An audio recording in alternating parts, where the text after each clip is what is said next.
I'm going to start, sometimes this is my new favorite guy, Mark Nepo, the Book of Awakening. He has something to say every day of the year.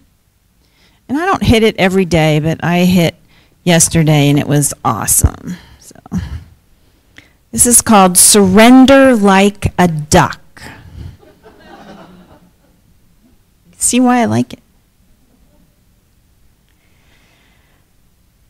It was years ago, but I remember it clearly. I was walking along the shore of a lake in the middle of the day, and there in the sun, a good 10 yards out, was a duck, curled into itself asleep, with its slick, tufted head tucked into its body. It bobbed peacefully in the lapping of the water.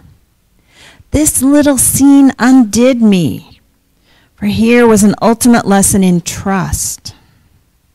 Without any intent or knowledge of itself, this little duck, asleep in the womb of the world, was a deep and wordless teacher. If only we could surrender this completely to the mystery of life, we would be carried and renewed. It was obvious that the duck would wake and swim its little patterns on the water, but this little creature's ability to let go so completely allowed its time on earth to be filled and saturated, if just for a few minutes, with a depth of peace that only surrender can open us to. Only rarely have I let go this completely. Yet those moments of total surrender have thoroughly changed my life. When struck with cancer, I somehow fell from the ledge of my fear and entered the operating room just like this little duck. It was the threshold to the other side. When lonely and afraid to reach out, I have somehow collapsed repeatedly into the ocean of another's love, and it has cleansed my weary heart. Now, I read that yesterday, and I knew that it was good, because I knew that I was going to talk about the Sabbath today. And talking about the Sabbath wasn't just about it being Sunday and going to church. Talking about the Sabbath is about the Sabbath as something that most of us have forgotten how to do, which is to rest. And I knew that I wanted to talk about rest because I started to feel tired last week. And I also knew and know that making a Sabbath time is an awesome spiritual practice, and it's a very renewing practice. But just because I sometimes like to do the opposite of what I'm going to talk to you about, I had a day where I did not actually rest. Now, I have shared with you that I'm training for a half marathon. I'm going to run it with my son. The reason I do it is because it's a great connection with him. He's in Burbank, and we practice in our different worlds. But then we get to run together, and he promises to stay with me the whole race. So it's like I get 3 and so many hours of time where he's stuck with me, and it's fun. And it's in Disneyland, so it's super fun. So anyway. And I'm on a schedule. So this weekend I had on my schedule to run 11 miles. And I like to run either Saturday or Monday. And I kind of knew that I shouldn't have tried on Saturday. But there was something about it that I think my sister sent me a text like, "You go," or something like that. And it said there was going to be thunderstorms, but I made Roland look it up, and he said, well, it looks like there's not actually thunderstorms, just rain. And I thought, well, at least it would be cool, because it has been hot. Anyway, I ran. And when I say run, I mean I run 3 minutes and I walk 1, which is in itself an excellent metaphor for Sabbath. Seriously. It is the only way I have been able to run far, and I love it because you can do almost anything for 3 minutes, especially if you get that minute of walking. And I also stop a lot, and I have a little run keeper, and I put it on pause when I stop. So, I don't know why I do that, I just do. So it pretty much took me almost 4 hours to run because I had to stop a lot. But it was okay, it all worked out fine. And you stop for water, you stop for the park, you stop to eat a little snack and keep going and all that. You stop to put my shoes off and on. I mean, it was just one of those days. But the thing about it that I wanted to say was that was funny was that I got back, I was so physically tired. I was so tired. It was like I wanted to have that tired feeling to remind me about what we do to ourselves when we get ourselves so exhausted. I have this awesome book here called Sabbath by Wayne Muller, and a lot of what I'm going to talk about comes from the book. And he spends a good first chapter talking, it's almost like these stories of how many people where they spend their lives and they help and they're busy, and then they hit this wall where they're they've gone too far. They haven't paid attention to the signs and they haven't rested. And it just, then you end up sick. Some of them end up sick. Some of them end up stopping what they're doing. Many of them and us end up so exhausted that we have almost a nervous breakdown. And it's a trait in the helping professions. I think it's a trait in every profession, actually. But it's just something that is in our culture. And Wayne has this beautiful story of how we can bring the Sabbath back.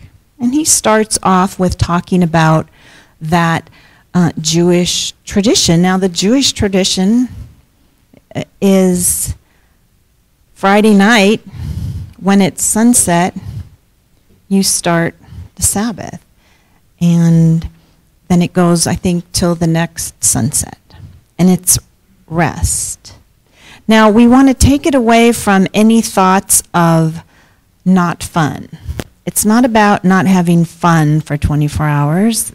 And it's not about not doing, it's not getting ridiculous, that there's certainly Sabbath in Jewish and Christianity has evolved into a little bit of rigidness. There's been times when people were extremely rigid about it.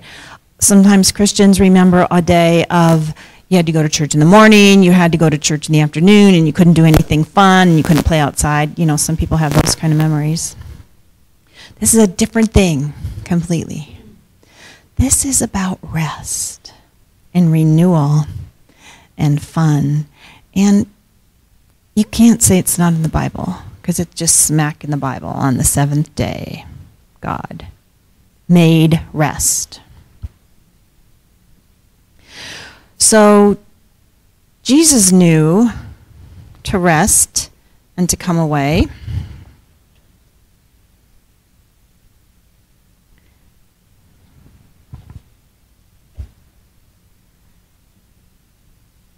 And after he had dismissed the crowds, he went up on the mountain by himself to pray. When evening came, he was there alone. That's from Matthew. Here's something from Luke. But so much the more the report went abroad concerning him, and great multitudes gathered to hear and to be healed. But he withdrew into the wilderness and prayed.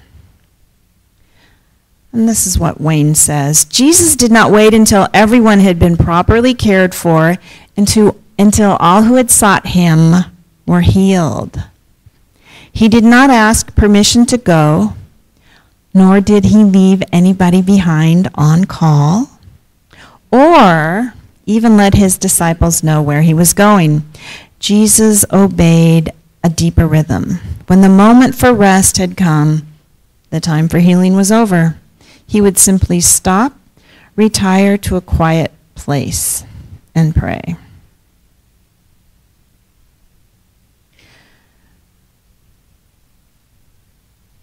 There's a Buddhist phrase about who can make the muddy waters clear. If you just leave the water alone, in the stillness, the mud sinks to the bottom. When I wanted to talk about Sabbath, I noticed that Friday the daily word was vacation, which was kind of interesting to me. Talked about vacation, and there was a little daily word prayer about vacation. And I love vacation. And I would like to tell you that I am talking about rest, and I do get tired, but I actually have something I like to call the couch gene. It's something I'm very proud of, that I can lie on a couch. I can lie on a couch for a whole day. And my most favorite thing to lie on is a recliner on the side of a pool. And you know, we have pools that anyone can go lie around right here in Des Moines. There's one just down the road, down from the art museum, that I'm very fond of lying around. And you know, you do the lap or two, if you want to. If it makes you feel good, but you can lie around and it's fun and it's like a vacation. I feel like when there's something about a pool, if I get to lie around a pool, even for an hour, it feels like a mini vacation to me. And I think that's a good thing. I have a really dear friend in Colorado who's awesome, and she's a really great friend to have fun with. She would go on bike rides, we would go to museums, she liked to be busy, and one time she hurt her foot and had to soak her foot in the hot tub. It almost killed her to have to sit with her foot in the hot tub for like 5 minutes. I'm not that way. I can sit in a hot tub. But I still push myself too hard. And I know that you do too.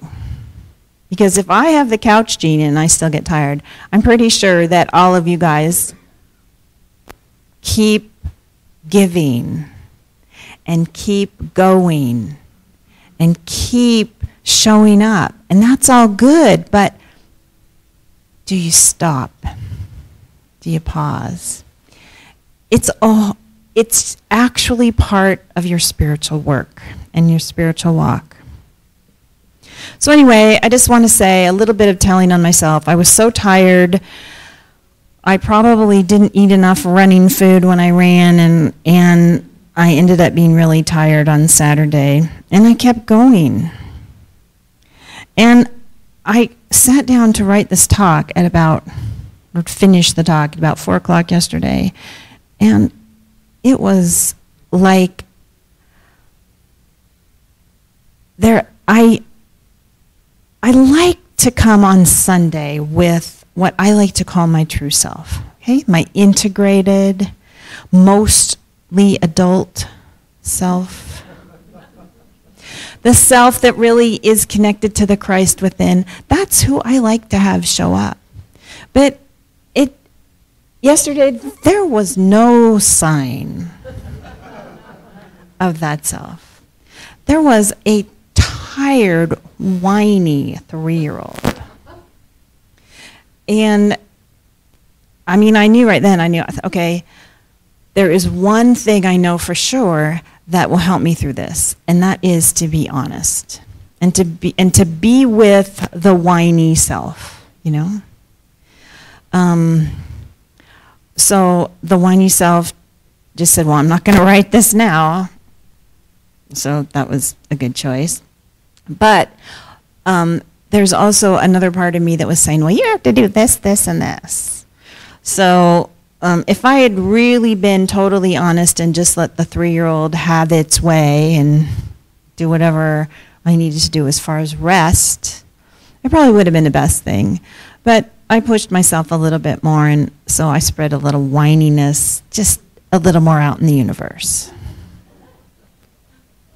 I'm sure that really that was so that other people could get triggered I do a service and look at themselves. I'm pretty sure that's why. But in any case, that happened. Okay, that happened. When I came, when I actually did sit down to write the talk, which was about 8 or 9, again, I said, you know what? This is not happening now. Except for the part where I know to be true to what is, okay? I know I want to talk about resting, and I know to be true with what is. So I figured out that I was going to have to say, I want to show up a certain way, but what I'm going to have to do is show up with how I am. And let me tell you, I'm still a little tired. I am still a little tired, but it's okay because I'm not, because I have at least erased the self or the part that says, you better get out there and be nice and happy and all blah, blah, blah, blah. Whatever it is that the self says. So I do believe in showing up authentically, and that is one of the secrets of rest, is not forcing yourself to be any way you're not. That frees up a lot of energy, so you don't even have to rest that much. If you get to show up just exactly how you are, that frees up tons of energy that we expend forcing ourselves into the way we think we should be. And that's the holy space, showing up just how you are. Now,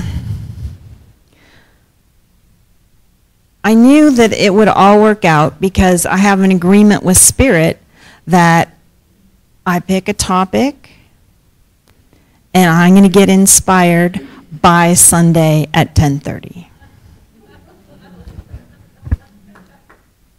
And so far, you may not be inspired, but I always get something.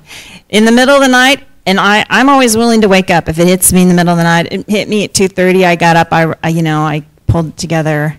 And I got to the part of recognizing what I would do with, I was going to use the little duck story. I was going to use some of the stuff from this book.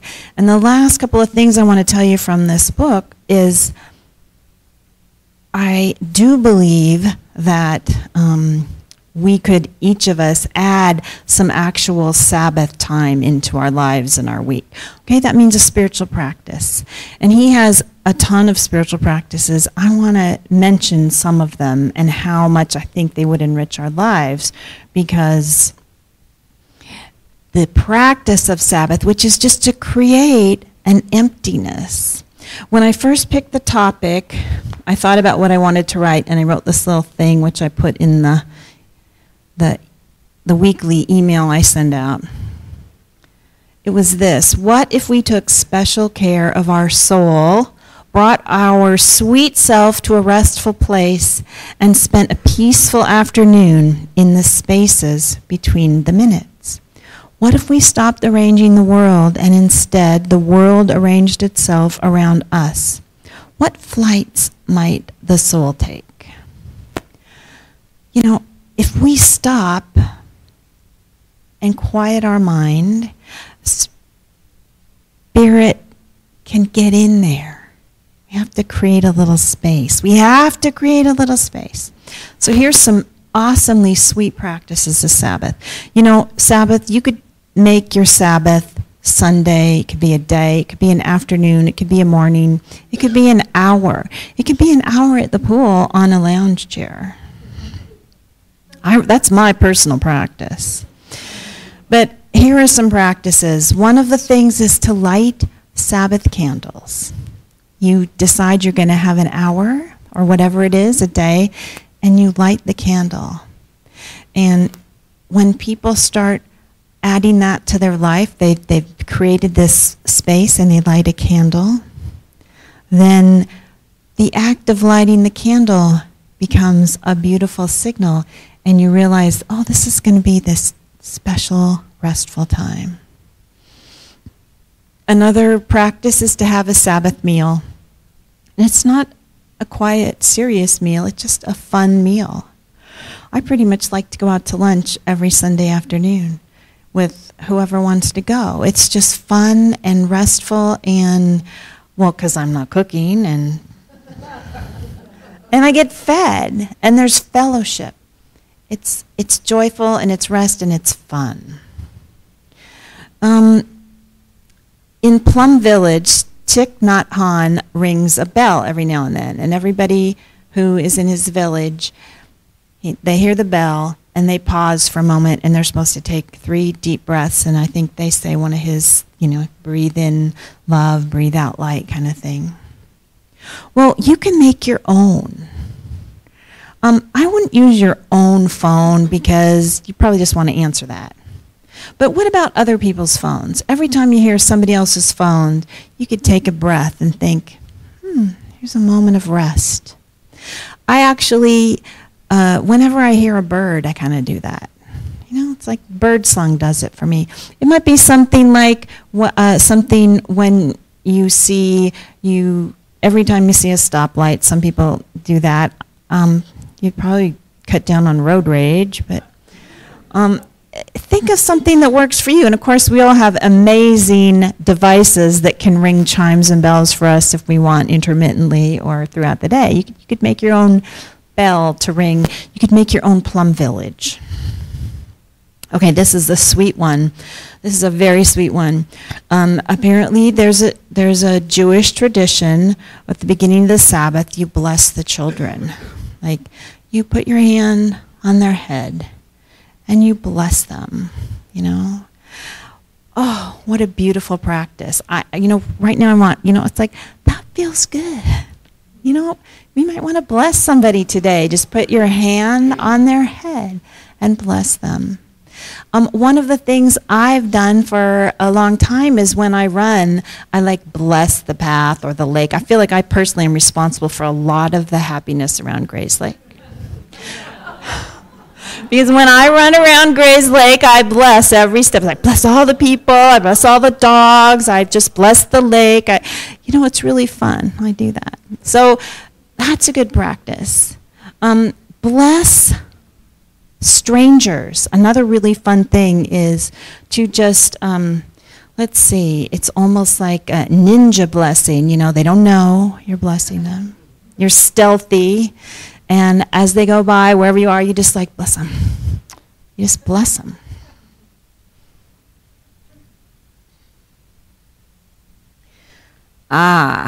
So silence, a time of silence.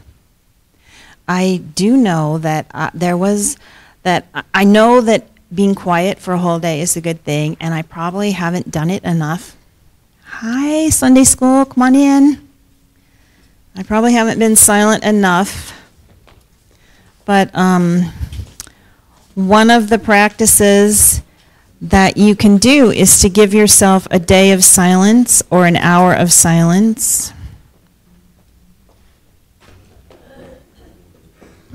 There's some kids we could bless, if they let us. And then the last thing is a Sabbath box. Let's say you are going to make yourself this sacred space and time. And you might light a candle at the beginning, and you might put some things in the box that you're not taking into this Sabbath time with you. Our phone, our computer, our TV channel changer, whatever it is for you, that you might want to put in the box. And that's the last thing. Now, of course, today, Sunday, our community celebration, we call it a celebration, this is definitely a Sabbath. We stop and we take time and we listen and we are present to each other. And my gosh, we even turn our cell phones off. So it's a wonderful example. I leave you with that. I love to hear... somewhere around here, there's an envelope. It's okay. I would love to hear about your Sabbath practices. So call me and let me know. Text me. Use all those electronic devices to tell me what you've done for the Sabbath. Let's take an offering for unity.